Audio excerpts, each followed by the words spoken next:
Puis l'autre étape de quantifier les performances, c'est combien on doit en faire, à quelle fréquence, à quelle vitesse, donc des performances à atteindre.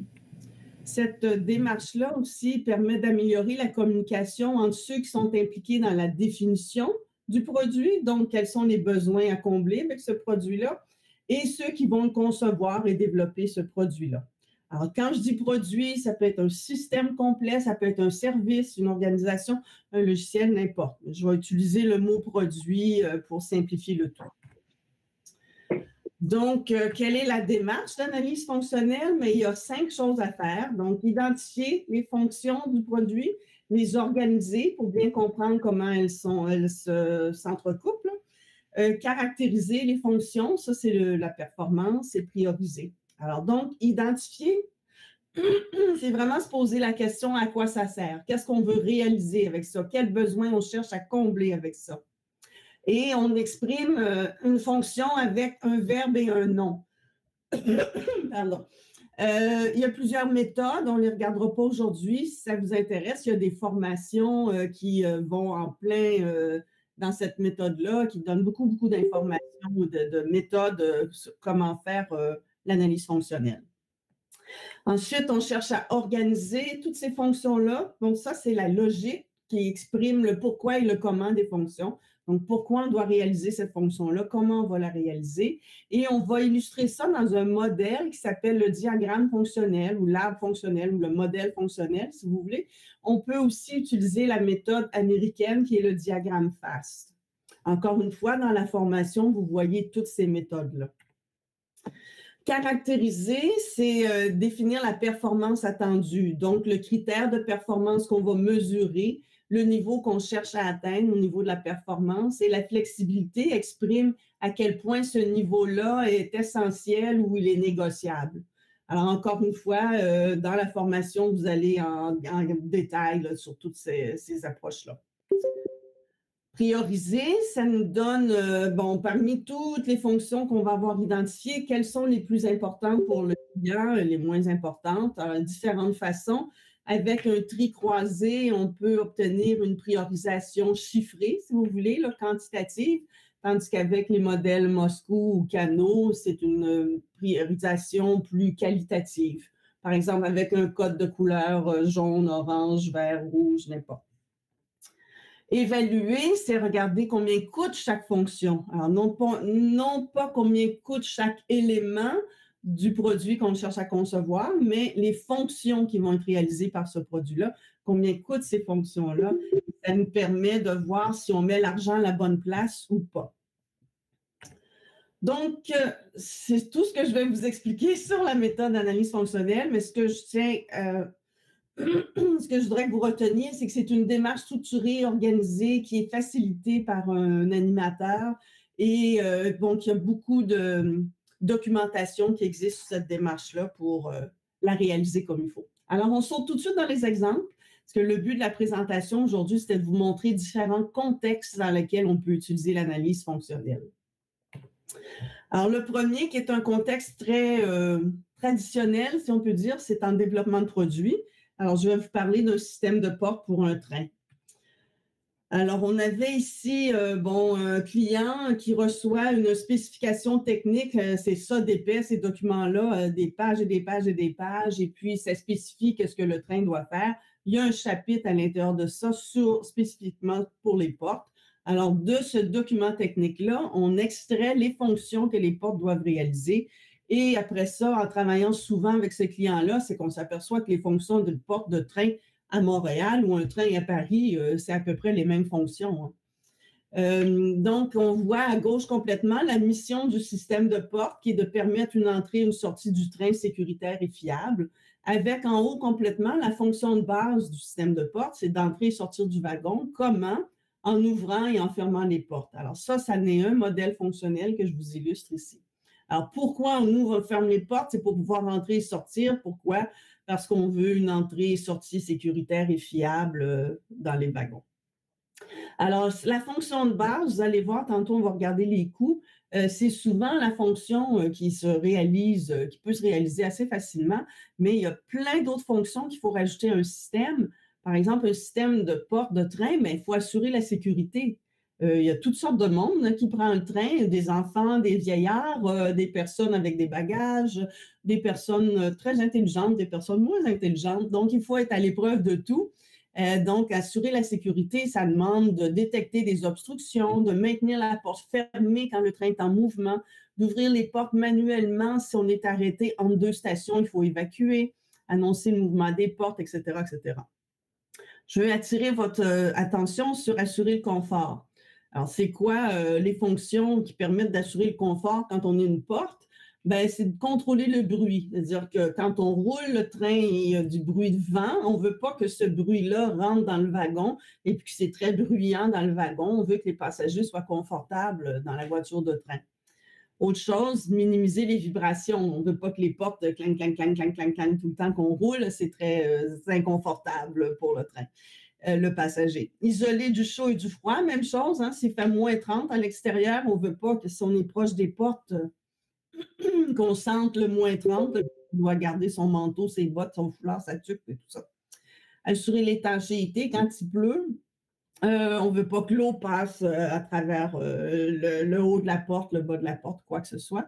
Et une fonction qu'on a ajoutée aussi qui était de pouvoir voir dehors ou quand on est dehors, voir à l'intérieur du wagon. De façon à ce que quand on arrive, mettons qu'on est entre deux stations, il y a une urgence, il faut arrêter, ben c'est important de pouvoir voir dehors pour descendre du train à un endroit pertinent. Ou quand on est sur le quai et qu'on voit le train arriver, mais qu'on voit à l'intérieur, s'il y a plein de personnes devant la porte, on va peut-être se déplacer puis aller à une autre porte où il y aura moins de monde pour être plus confortable à l'intérieur du train. Donc, de toutes ces choses-là, ensuite, les concepteurs commencent à concevoir le système. Donc, on est allé chercher les critères de performance. Par exemple, ouvrir et fermer les portes. Bon, le temps d'ouverture, 3 secondes maximum. C'était dit dans le chapitre des portes. Mais plus loin dans le document, quand on fouille un peu, on voit que dans le système d'opération, le client dit, ben, pour l'opération des trains, les portes doivent ouvrir en 2 secondes. Alors là, on identifie parfois des incohérences qui font qu'il faut retourner vers le client et demander est-ce que c'est 3 ou c'est 2 secondes. Il y a peut-être eu des mises à jour qui sont faites, mais pas comme il faut partout, là. Alors, on peut, avec le client, discuter de ces critères de performance-là pour s'assurer qu'on travaille sur plein de choses. Donc, le confort psychologique pour voir dehors, j'en ai parlé. On a regardé la distribution fonctionnelle des coûts. Donc, une fois que le système est en train d'être conçu, on estime le coût des composantes et on s'aperçoit ici, par exemple, que tout le mécanisme pour pouvoir ouvrir et fermer les portes, ça représente 12% du coût du produit. Tout ce qu'on met en place pour assurer la sécurité, donc rappelez-vous, c'était les fonctions, maintenir les portes fermées, détecter les obstructions, etc., mettre la porte à la terre, tout ça, ça sert à assurer la sécurité, 28%. Je saute ici, assurer la fiabilité. Comme fournisseur sous-traitant, si vous voulez, de l'intégrateur de train, ben, il faut être fiable avec notre système parce qu'on peut avoir des pénalités assez grandes si le train doit être retiré du service parce qu'il y a un problème de porte. Alors, il faut s'assurer que nos portes sont fiables. Donc, on met un surcoût sur peut-être des composantes plus robustes, de la redondance, des choses comme ça. Tout ça, ça va dans assurer la fiabilité. Mais finalement, on a vu qu'assurer le confort, c'était 20% du coût du projet. Et là, on s'est dit, ben, c'est une porte. On ne s'assoit pas sur la porte, on ne dort pas sur la porte. C'est quoi? Ça doit être le bruit, la pluie, puis tout ça. Et en fouillant plus à fond, on s'est aperçu que le client avait demandé une très, très grande fenêtre. Et donc, il fallait augmenter la force de la structure de la porte pour pouvoir résister au poids de cette fenêtre-là. Puis il y avait moins de structure dans la porte parce qu'il y avait une plus grande fenêtre. Donc, il fallait renforcer ces éléments-là et ça coûtait très cher. Donc, le sous-traitant a réussi à aller négocier avec le client qu'on pourrait mettre une un peu plus petite porte. Au lieu d'avoir comme des portes patio, pratiquement des portes patio là, sur le train, on peut avoir une porte un peu plus petite, un peu plus courte, qui nous permet de voir très bien dehors ou dedans. Donc, répondre à la question, assurer le confort psychologique tout en réduisant le coût. Alors ça, c'est un usage de l'analyse fonctionnelle, c'est de voir où sont les coûts et est-ce qu'on met l'argent à la bonne place. Alors, si on peut sauver un peu d'argent ici, est-ce qu'on peut aller le mettre sur une autre fonction, cet argent-là, ou carrément réduire le coût et économiser un peu pour tout le monde? Donc, après ça, ce qui est arrivé, c'est qu'il y a eu un meilleur dialogue entre le client et le fournisseur de porte qui a fait qu'en fait, quand le fournisseur allait voir le client, les questions étaient très pertinentes, très ciblées. Le client a développé une confiance envers son fournisseur parce qu'il a senti une expertise et une attention aux détails. On a permis aussi de démêler certains doublons. Il y avait des doublons qui n'étaient pas tout à fait cohérents. On a tout démêlé cette situation-là. Et cette confiance accrue-là a permis à ce moment-là de négocier justement une réduction de coûts parce que le client voyait que le fournisseur faisait tous les efforts possibles pour avoir le meilleur système de porte. Je passe à un autre projet, un projet de construction. Ça aussi, c'est assez traditionnel. Ben, je dis ça, mais beaucoup de projets de construction se conçoivent sans faire d'analyse fonctionnelle avant. Ici, le contexte, c'est que dans une ville, il y avait un marché fermier dans un quartier qui vraiment, là, ça ne faisait plus l'affaire. Il fallait déménager le marché fermier. Donc, on voulait construire un nouveau marché fermier dans un autre quartier plus récent, avec plus de services dans le marché fermier. Alors, un marché fermier, bon, surtout en Europe, là, ça existe depuis des centaines d'années, des siècles et des siècles. Mais au Canada, il y en a eu beaucoup au début, mais ça a perdu de sa popularité et là, ça redevient populaire dans plusieurs villes. Alors, on a fait l'analyse fonctionnelle, puis évidemment, la mission fondamentale d'un marché fermier, c'est de tenir des activités agroalimentaires. Et la fonction de base pour ça, c'est de faire commerce. Hein. On va au marché pour que les fermiers puissent vendre les produits de la ferme à des acheteurs. Maintenant, les fermiers aussi, s'ils ont un verger de pommiers, ben, ils vont peut-être faire de la gelée de pommes, des tartes aux pommes, donc ils vont vendre aussi des produits transformés. Et il y a certains fermiers qui préparent des paniers bio qui seraient livrés à ce marché-là pour les abonnés au panier qui viendraient chercher leur panier. Mais la ville dit les nouvelles tendances dans les marchés fermiers maintenant, c'est tout le reste. Alors, au-delà de faire commerce, qui serait un petit marché fermier très, très traditionnel, ben, on veut se servir du marché fermier pour éduquer la population. Donc, comment on pourrait faire ça? C'est en montrant les produits locaux. Alors, qu'est-ce qui pousse dans votre région? Démontrer aussi l'agriculture urbaine, tenir des ateliers, présenter les tendances, etc., etc. Ensuite, on veut attirer les visiteurs, offrir une ambiance, les accommoder, ces clients-là, en ayant de la place pour acheter de la nourriture. Si on a faim, on peut aller à la toilette, on peut stationner son auto, des places de repos. Et je vous amène ici à la fin où l'aspect social d'un nouveau marché fermier peut être intégré. On parle beaucoup de ESG maintenant, mais l'aspect social ici, c'était de pouvoir gérer les invendus. Alors, si un fermier reste à la fin de la journée avec un demi-panier de tomates, au lieu de le rapporter, il peut très bien le laisser à un espace social, si vous voulez, où des organismes sociaux ont des frigos et peuvent venir se servir dans les invendus. Alors, l'analyse fonctionnelle ici a permis à identifier des performances attendues. Je vous amène ici à la fonction de tenir des ateliers.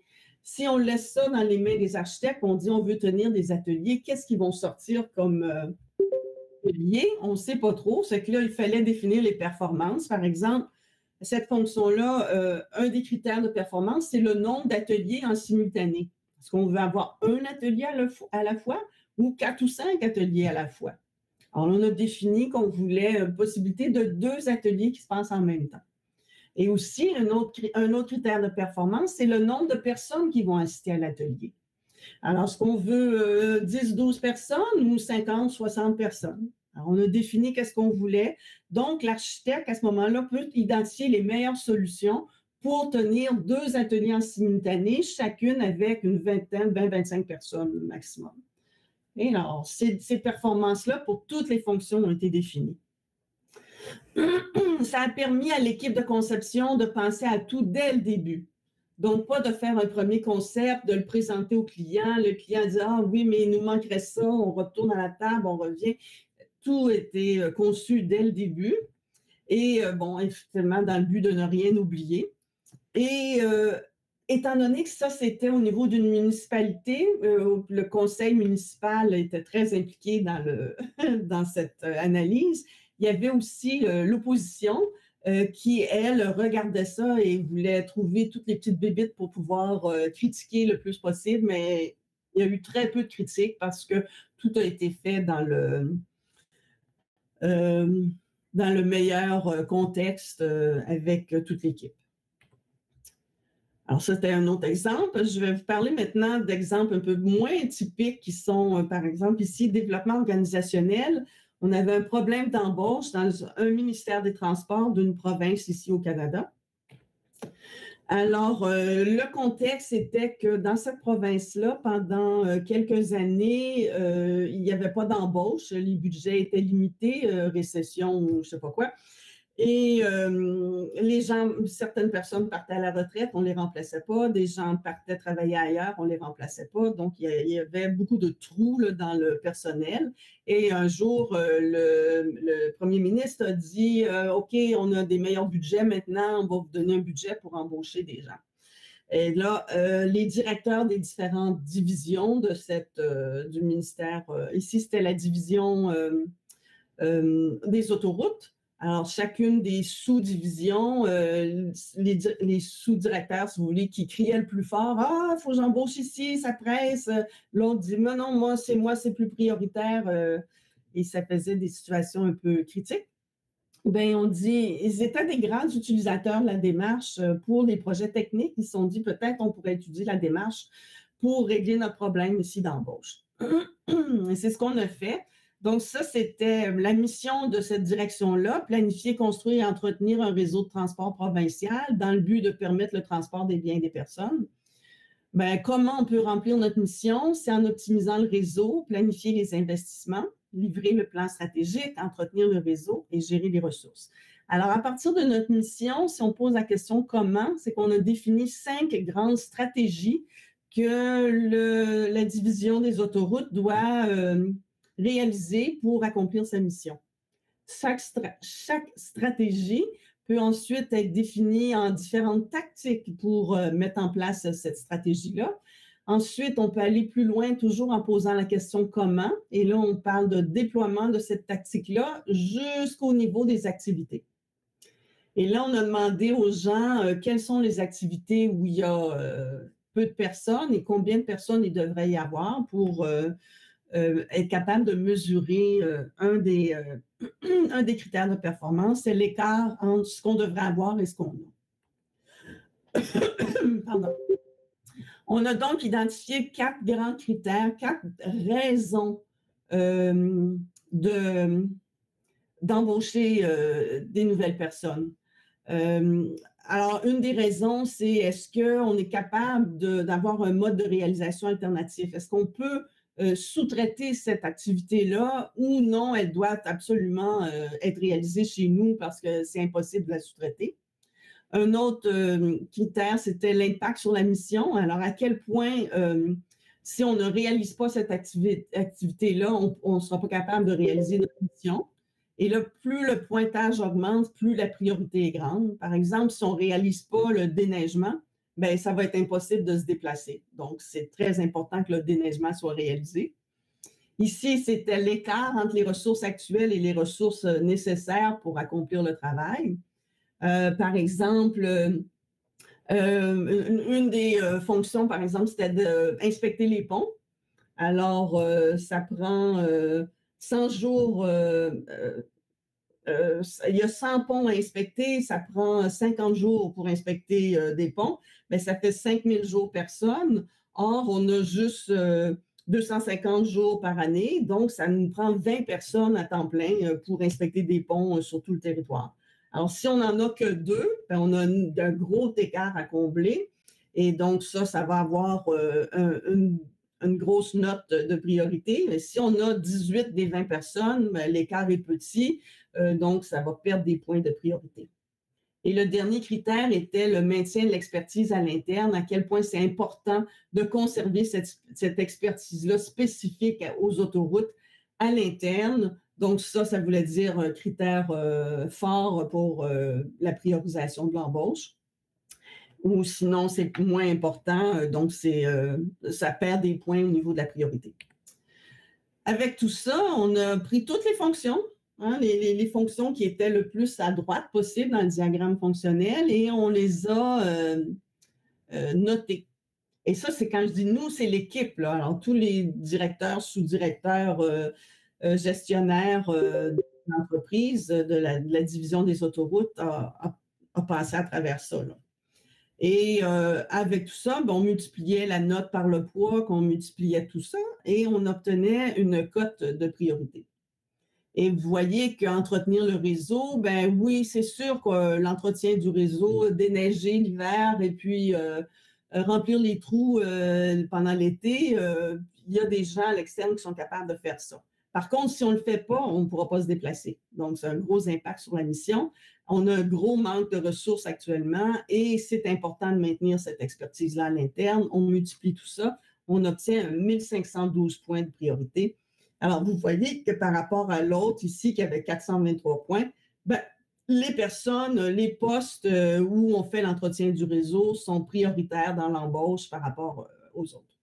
Alors, avec ça, on a pu d'abord définir toutes les tâches à accomplir dans le diagramme fonctionnel. Et les gens qui étaient là disaient que c'est vraiment un excellent modèle de ce qui se passe dans la division des autoroutes. Donc, ça donnait un portrait de l'organisation complet. Ça nous a permis d'identifier les endroits où il y avait des très gros écarts entre l'actuel et le nécessaire. On a identifié même des tâches orphelines où il n'y avait personne. Alors, on s'est posé la question, en fait, avec l'équipe, si cette tâche-là n'est pas réalisée depuis 2 ou 3 ans, pourquoi on devrait la remettre au programme?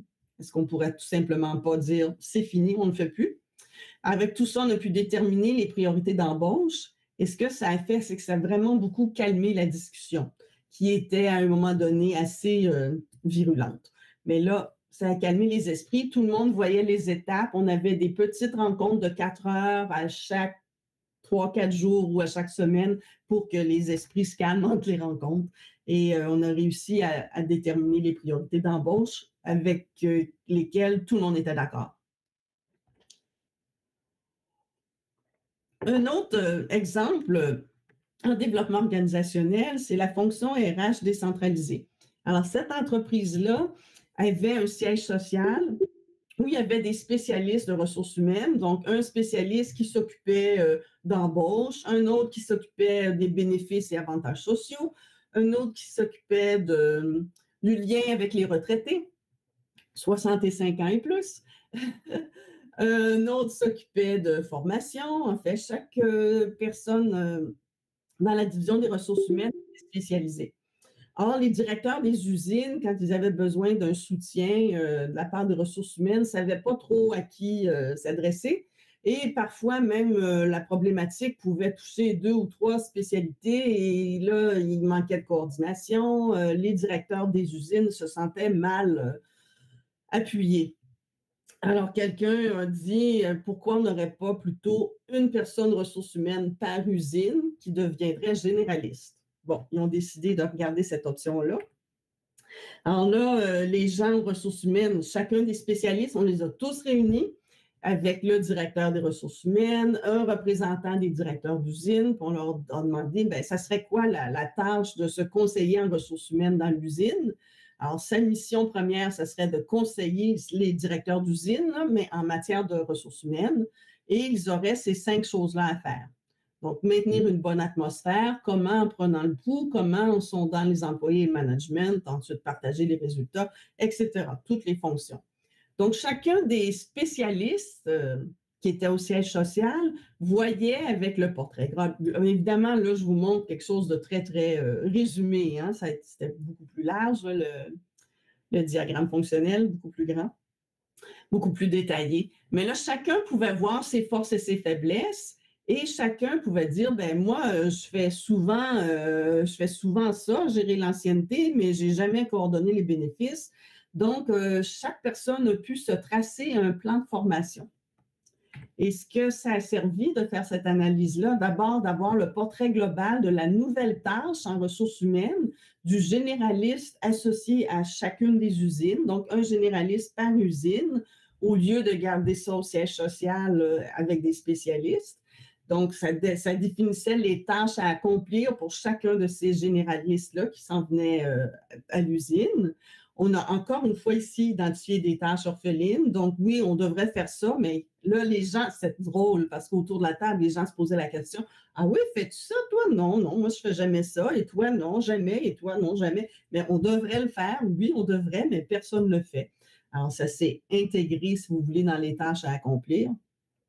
Avec ça, on a identifié les formations, donc un programme de formation pour chacune des personnes pour que chacune se sente à l'aise. Et ils se sont aussi créés un réseau pour s'entraider entre eux. On a pu valider les besoins avec l'administration, donc les besoins de formation du personnel de ressources humaines, mais aussi les besoins des gens des usines, des directeurs d'usines. Est-ce que c'est vraiment de ça dont vous avez besoin? Et tout ça dans le but que l'équipe de ressources humaines se sente à l'aise dans son nouveau travail et puisse être mis à niveau à l'intérieur d'une année ou deux pour que, avec l'entraide entre eux, la formation, tout ça, finalement, éventuellement, tout le monde est à niveau. Alors vraiment, là, ici, le produit à optimiser, c'était le poste de ressources en ressources humaines, le poste en ressources humaines. Un autre exemple, priorisation d'un portefeuille de projet. Ici, c'était une entreprise où le président demandait à tous ses directeurs, après avoir signé quelques autorisations pour du développement de logiciels pour les aider à travailler, il a dit, bon, là, il se passe beaucoup de choses en informatique, on prend une pause, on fait l'inventaire de tous vos projets et on verra. Donc, ils ont fait l'inventaire de toutes les demandes en informatique.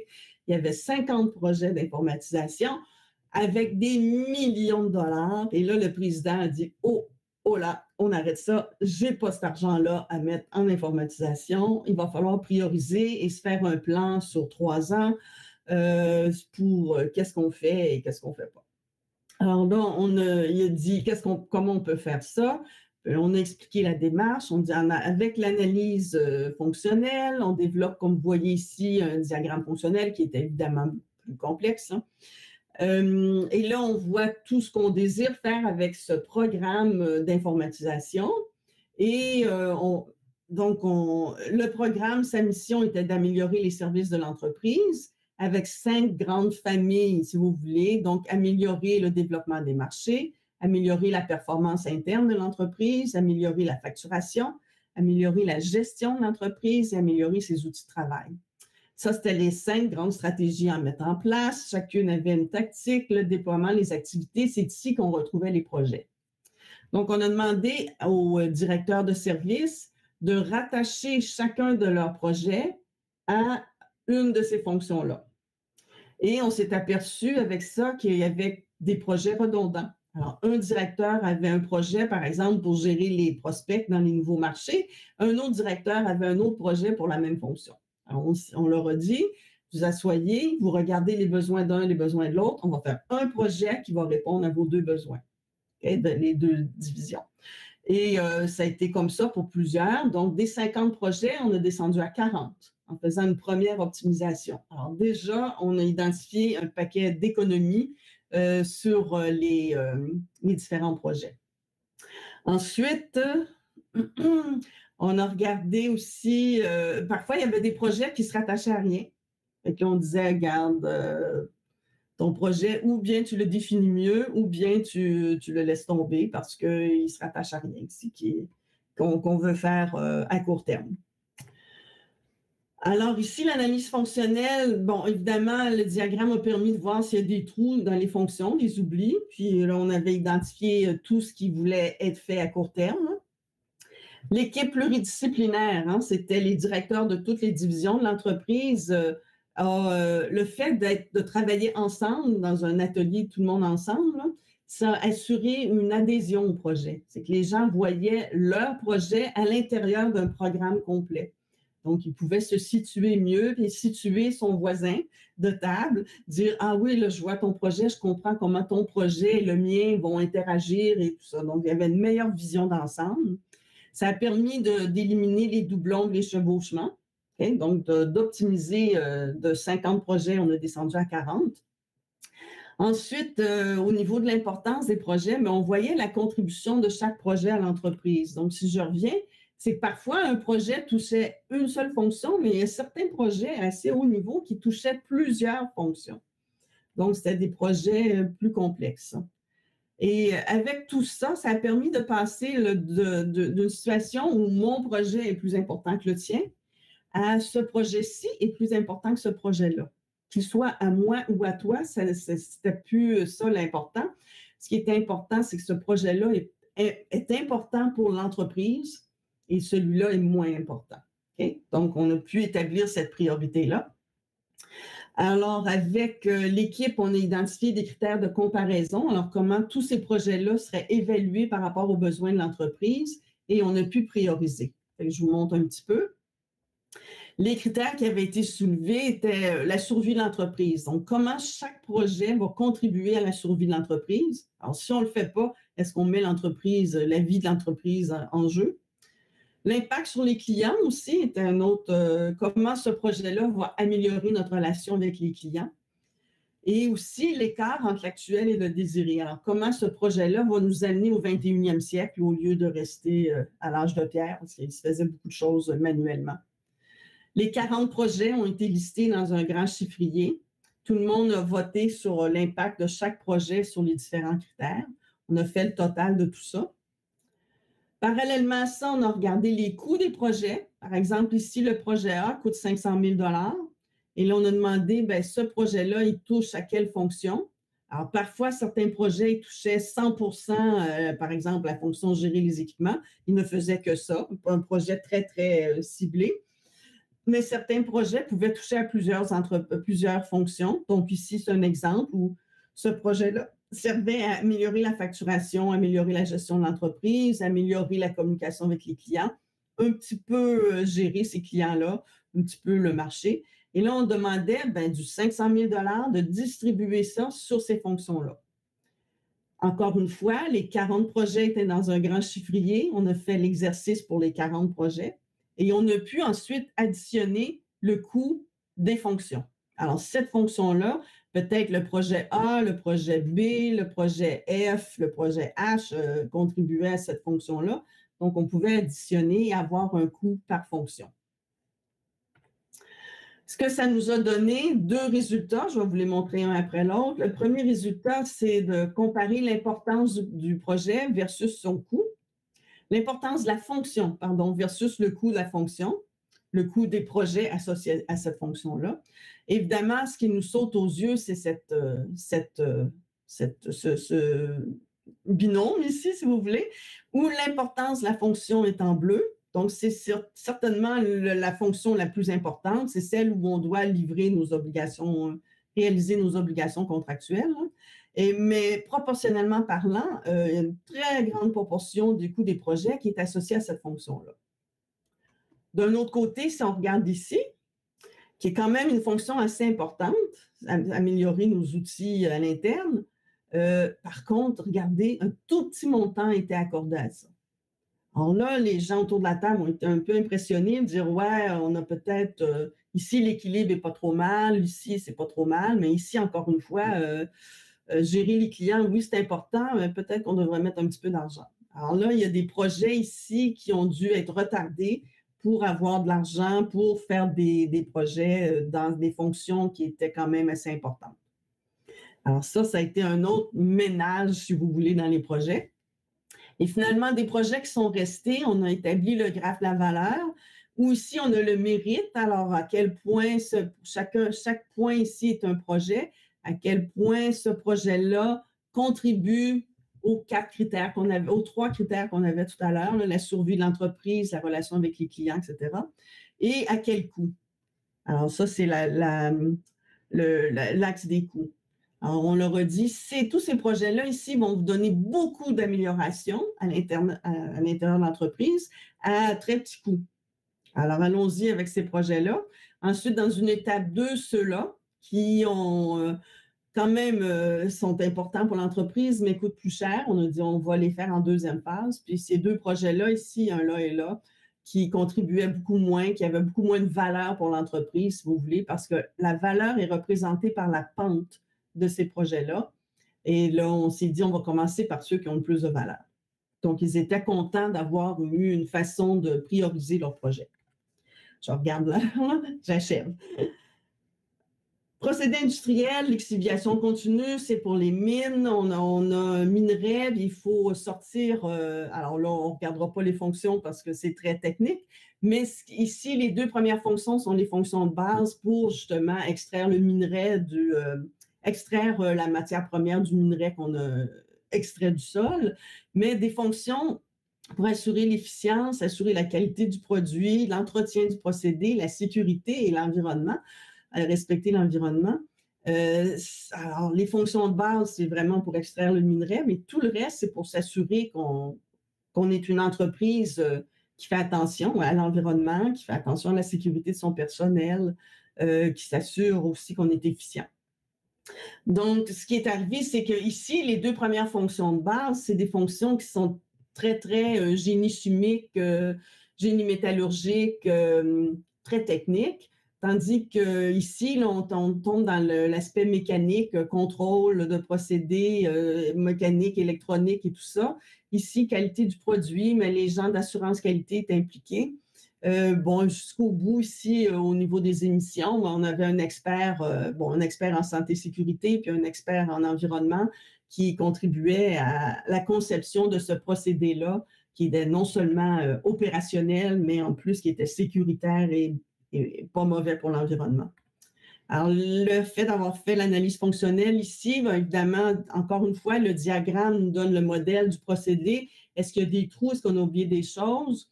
Et puis, le fait d'avoir l'équipe pluridisciplinaire nous a permis de sortir, si on avait eu juste les ingénieurs en procédé, on aurait sorti seulement ces fonctions-là.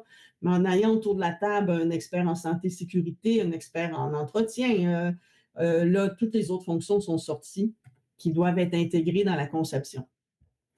Les fonctions étant toutes identifiées, il était facile à ce moment-là de définir la performance. Alors, par exemple, la fonction assurer le flow, ben, c'est, là, on posait la question, ben, c'est 5000 tonnes à l'heure ou 1000 tonnes à l'heure ou 10 000 tonnes à l'heure. Qu'est-ce qu'on a, vers quelle performance on s'en va?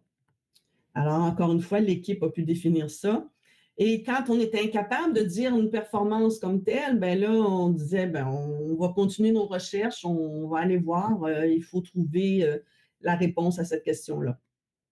Ça nous a permis de distribuer le travail, donc assigner les fonctions aux meilleurs spécialistes, de rien oublier.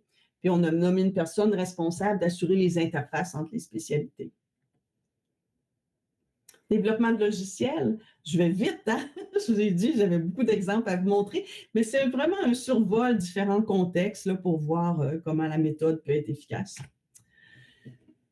Ici, c'est une ville qui doit, parmi tous les services à la population, gérer l'eau potable, donc fournir les maisons, les habitations avec de l'eau potable, retirer les eaux usées et gérer l'eau de pluie. Encore une fois, ici, le directeur de cette division-là des eaux a dit à son équipe, ben, on procède de la même façon depuis 30 ans. 30 ans, la ville a beaucoup agrandi, donc on s'est installé des choses, mais là, ça fait 30 ans qu'on vit avec ça. Est-ce que maintenant, les nouvelles technologies, tout ça, est-ce qu'il y a des choses qui pourraient nous aider pour être plus efficaces? Alors, diagramme fonctionnel qui a dit, voici qu'est-ce que cette division des eaux doit réaliser.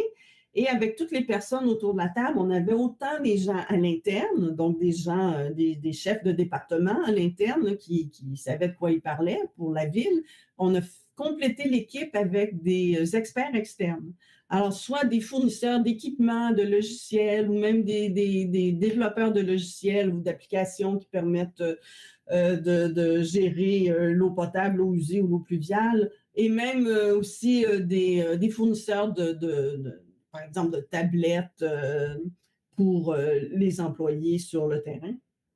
Donc, on a sorti avec tout ça, notre diagramme allait jusque, bon, mission, stratégie, tactique, jusqu'aux activités. On a demandé, rendu au bout, ben, quels sont les outils qu'on pourrait utiliser maintenant pour être plus efficace. Et on a sorti un paquet d'outils, de la belle Cadillac, qu'on peut dire, là, de l'outil ultime là, qui coûte des millions de dollars, mais qui ferait tout, à des petits outils intermédiaires qui pourraient nous aider à être plus efficaces. Donc, encore une fois, ici, le fait, bon, ça permet de voir est-ce qu'on a tout là, pour être sûr qu'on n'a rien oublié. Mais l'équipe pluridisciplinaire, interne et externe, a aidé à avoir plus de diversité au niveau des fonctions, bien sûr, mais surtout au niveau des solutions sur le marché. Qu'est-ce qui existe là sur le marché qui va nous permettre de réaliser ces fonctions-là? Donc, les outils TI qui ont pu être estimés et évalués aussi, et on a dressé des scénarios. Donc, le scénario où tout serait informatisé, ça fonctionne comme un robot, au scénario où on améliore les outils qu'on a présentement, avec des scénarios intermédiaires où on a beaucoup de TI, beaucoup d'équipements, mais ce n'est pas le top du top, là. Top menu, comme on dit. Et le graphique de la valeur, comme je vous ai montré pour le précédent, on avait différents projets, mais on a vu des différents scénarios, lesquels avaient plus de valeur. Encore un, et je termine, un système de sécurité aéroportuaire. Alors, il fallait se conformer aux nouvelles règles de Transport Canada. Tous les aéroports canadiens, il y avait des nouvelles règles auxquelles il fallait se conformer, et ça voulait dire un niveau supplémentaire de clôture, d'installation et tout ça. Alors, les gens en place ont conçu quelque chose. Finalement, ils sont arrivés avec 4 scénarios possibles. Et là, la direction de l'aéroport disait moi, j'aime le scénario 1. Les gens des opérations disaient non, non, moi, je préfère le 2. Les gens de santé et sécurité disaient ben, finalement, c'est peut-être le 3. Puis les gens des finances disaient mais le 4 coûte moins cher, puis il pourrait faire la job. Et là, ça tournait en rond et personne n'était capable de prendre une décision. Là, ils ont dit, ben, peut-être qu'une bonne analyse nous permettrait de mieux saisir nos besoins et de comparer nos scénarios pour voir celui qui répond le mieux aux besoins. C'est ce qui a été fait. Et donc, à partir de tout ça, on a vu les différents scénarios. On avait les 4 scénarios, comment chacun répondait mieux aux besoins. Et on est arrivé au bout de la ligne avec d'abord une compréhension commune de l'ensemble des besoins à travers ces fonctions-là.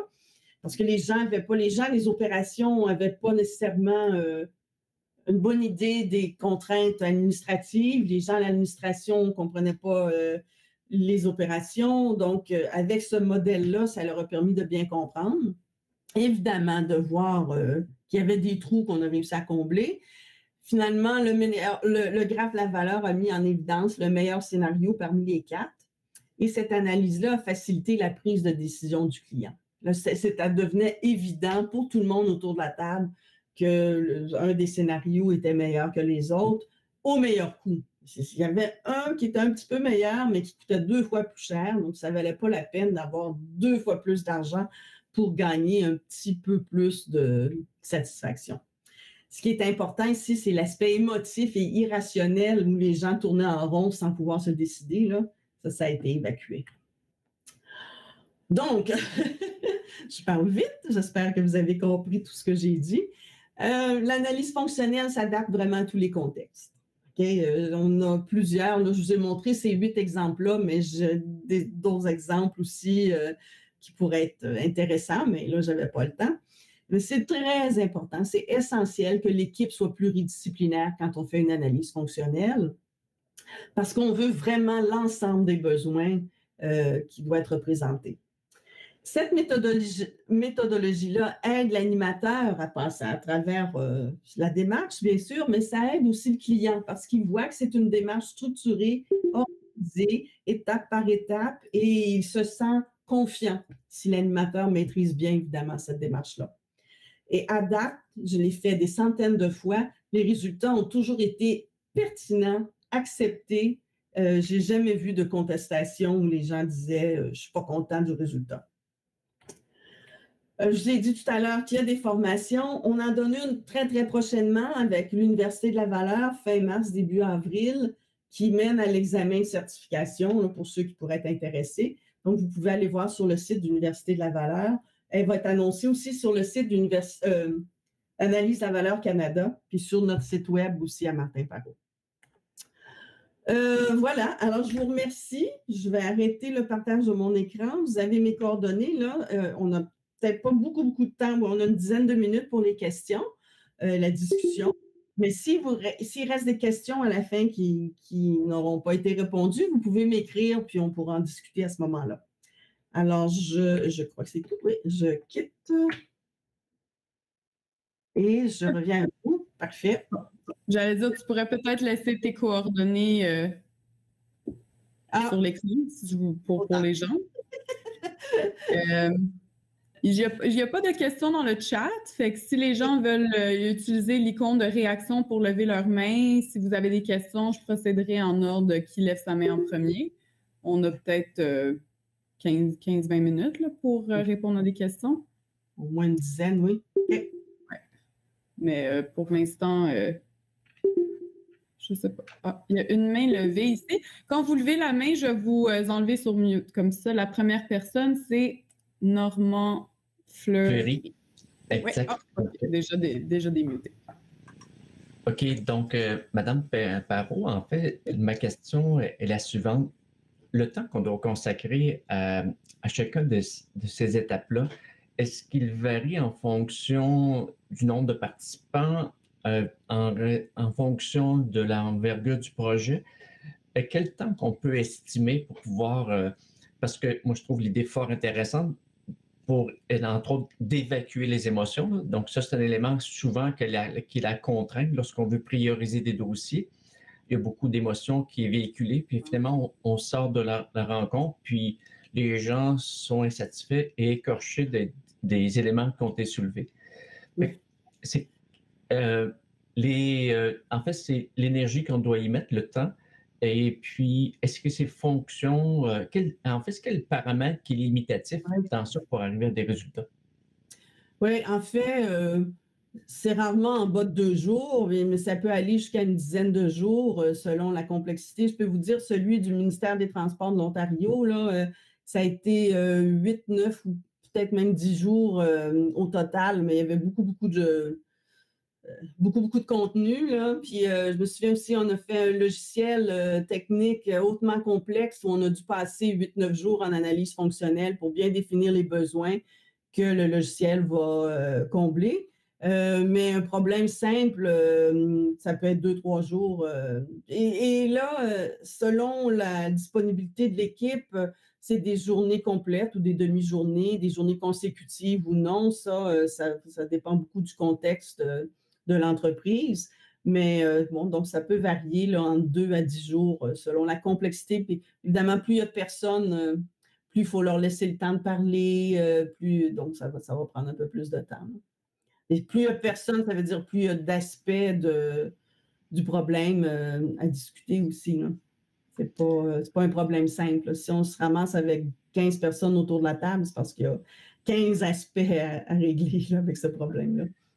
Dites-moi, dans l'expérience que vous avez vécue, là, oui. Effectivement, dans la chronologie des différentes étapes et des efforts consentis, est-ce que le fait de le faire dans une spontanéité, c'est-à-dire dans un délai court, permet des meilleurs résultats ou bien d'espacer les rencontres pour pouvoir permettre une réflexion parce qu'on fait de l'analyse de risque dans notre laboratoire, puis on a trouvé que de répartir sur différents moments permettait à des gens de décanter. J'aimerais avoir votre opinion sur ça.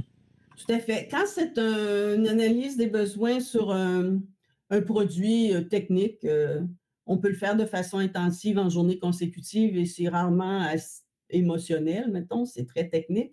Mais quand on fait comme l'atelier pour la priorisation de l'embauche de nouveaux employés ou l'atelier, comme je vous ai montré, sur les ressources humaines là, qui changeait complètement de cap là, de personne spécialiste à une personne généraliste, là, on laissait du temps, on laissait une semaine entre les réunions pour que les gens puissent se parler, tout l'informel, décanter, tout ça.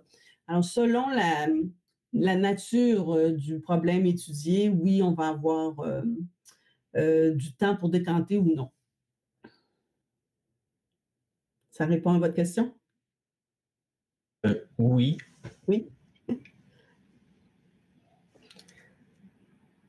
D'autres questions ou d'autres commentaires? Je peux en poser une autre, Madame Parot. Dans l'exercice ou la formation que vous donnez, est-ce qu'il y a aussi des outils pour permettre à... Comment je dirais ça? Donc, parce que là, moi, ce que je vois, là, bon, c'est très technique, là, d'étape en étape. Donc, j'appelle ça un arbre logique là, où on va d'étape en étape essayer de comprendre la dynamique.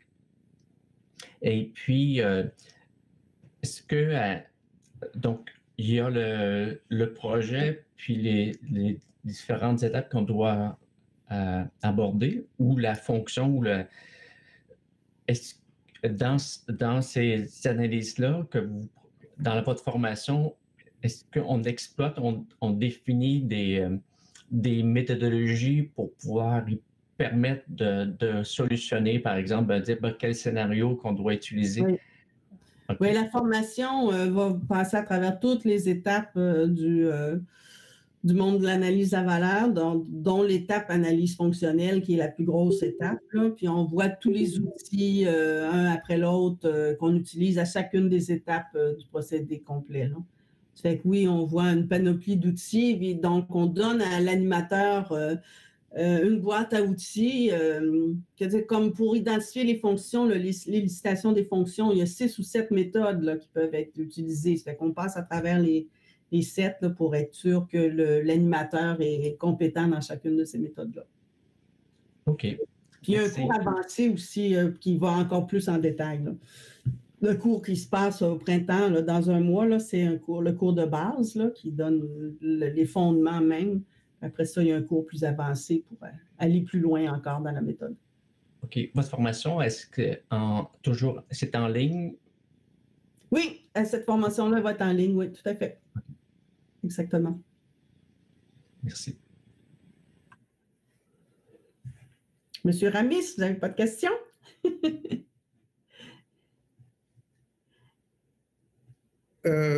Oui, bonjour. Non, le sujet est assez clair, bon, même si c'est assez... autrement, j'aurais trop de questions dans le détail hein, pour bien identifier la façon dont vous avez préparé, identifié les différents acteurs pour créer une certaine homogénéité et puis exhaustivité hein, des parties prenantes. Donc tout ce travail, parce que c'est vrai que vous parlez de 2-3 jours d'intervention, mais je pense qu'il y a aussi un gros travail en amont pour bien caler la démarche et valider avec le commanditaire la façon dont on va la mettre en œuvre. Quoi. Tout à fait. Avant toutes ces analyses-là, il y a des rencontres préparatoires là, où on identifie d'abord clairement qui doit être là, qui doit être présent, à quel rythme on va faire ces réunions-là, quel est le carré de sable dans lequel on va jouer. C'est important de définir les limites. Donc, il y a beaucoup de préparation qui se fait avant. Puis, mieux on est préparé, plus on est efficace à l'atelier aussi. Alors, ça vaut vraiment la peine de ne pas sauter par-dessus cette étape-là. Ouais. J'ai vu une autre main levée. Oui. Madame Parot, encore une autre question, excusez-moi. Est-ce que l'analyse de valeur que vous faites, est-ce que ça s'apparente à un exercice Kaizen? Et sinon, quelle est la distinction qu'on peut y apporter? Bien, en fait, l'analyse de la valeur va beaucoup... le Kaizen va optimiser un procédé okay, pour qu'il soit un peu plus efficace, tandis que l'analyse de la valeur va remettre en question le procédé. Est-ce qu'on procède bien? Là? Donc, on ne parle pas... ça va aller plus fondamental un petit peu. Et puis, surtout dans l'analyse de la valeur, on va regarder tout l'aspect coût. Donc, combien de temps ça prend chacune des étapes et tout ça là, pour optimiser ou pour améliorer un procédé. Là. Donc, souvent, le Kaizen va essayer d'optimiser petit bout par petit bout, mais nous, on va reprendre le procédé puis on va le remettre en question pour le virer à l'envers complètement ou le changer complètement ou l'améliorer. C'est sûr qu'on ne va pas nécessairement tout le défaire. Là. OK. OK, parce que je prends l'exemple en lien avec la gestion des ressources humaines. Donc, c'est pas la façon dont on va gérer les ressources humaines, c'est qui peut être un procédé, mais c'est plus le processus global d'une organisation où là, ben, on veut avoir des moyens pour pouvoir gérer les ressources d'usine en usine. Oui, qu'est-ce que les ressources humaines vont faire? Pas juste améliorer qu'est-ce qu'ils font actuellement. Hein. Oui, M. Cholin? Oui, bonjour. D'abord, merci de très bonne formation, c'est très intéressant. J'avais me posé une question dans la pratique, oui. Parce que je suis moi-même en conseil en transformation des organisations. Oui. Parce que je comprends que la méthodologie peut permettre d'aider à la priorisation. Oui. Jusqu'à quel point dans votre expérience, elle a conduit à des changements dans les procédés, à un changement dans les façons de faire? Ah, beaucoup. Beaucoup, parce que rappelez-vous l'exemple des personnes en ressources humaines. Chacun faisait un petit peu comme il savait faire, alors que quand on a mis tout ça ensemble, là, chacun a dit, ben moi, je fais ça comme ça. Ah oui, mais moi, je fais ça autrement. Ben, comment on peut marier ça ensemble pour avoir une façon, la façon la plus optimale? Puis ensuite, ben là, on est 2 à connaître ça, mais on est 5 en tout. Fait qu'on peut transmettre ça aux 3 autres pour que les 5 procèdent à peu près de la même façon maintenant, au lieu de procéder chacun selon son vécu, selon son expérience. Donc, ça améliorait les procédés de façon à ce que les 5 directeurs d'usine avaient chacun un gestionnaire des ressources humaines à l'interne, mais ces 5 gestionnaires de ressources humaines, maintenant, procédaient de la même façon. Là. Alors, un directeur d'usine ne pouvait pas dire à un autre ben moi, je suis mieux desservi que toi ou quelque chose. Là. Tout le monde travaillait à peu près de la même façon, avec les mêmes outils aussi. Ils se sont mis ensemble pour dire, ben moi, j'ai développé, moi, je m'occupe, je sais pas, des programmes de formation, puis j'ai développé cette façon de travailler. Les autres ne faisaient pas ça, mais ils ont adopté sa méthode. Puis, donc, c'est une forme ça permet de faire une forme de benchmark, j'imagine, entre organisations de nature similaire. Oui, le meilleur disait, mais moi, c'est très, très efficace ce que je fais. Ben, il l'a transmis aux autres. Et puis, donc, le plan de formation a fait que ce n'était pas nécessairement de la formation à l'externe, comme retourner à l'université, développer des choses, mais c'était une formation entre eux aussi là, qui a permis d'améliorer le travail de ces personnes-là. Parce qu'ils se sentaient un petit peu mal à l'aise. Dire, moi, ça fait 5 ans que je m'occupe de plan de formation du personnel de l'usine. Puis là, vous me demandez de faire des sondages. J'en ai jamais fait des sondages. Ben, l'autre qui disait, ben moi, je fais des sondages depuis 5 ans, ben on va s'asseoir ensemble puis on va regarder comment on peut travailler ça. Alors, gros changement. Oui. D'accord. Peut-être une petite question annexe, je dirais. La reconnaissance de cette certification sur le marché? Bon, c'est une certification internationale qui a démarré quand même aux États-Unis, mais qui est utilisée maintenant par de nombreux pays à travers le monde. Donc, le VMA, c'est le niveau de base, puis le niveau supplémentaire, c'est CVS, Certified Value Specialist. Donc, c'est reconnu dans beaucoup, beaucoup de pays quand même. Là. Il y a des pays. En Europe, vous avez l'équivalent. Fait que, donc, il y a des façons d'aller chercher l'équivalence. Au Canada, nous, on adhère au programme de certification, ce programme-là international, mais il y a plusieurs autres pays, comme en Australie, aux Philippines, au Moyen-Orient, la Hongrie utilise ça aussi.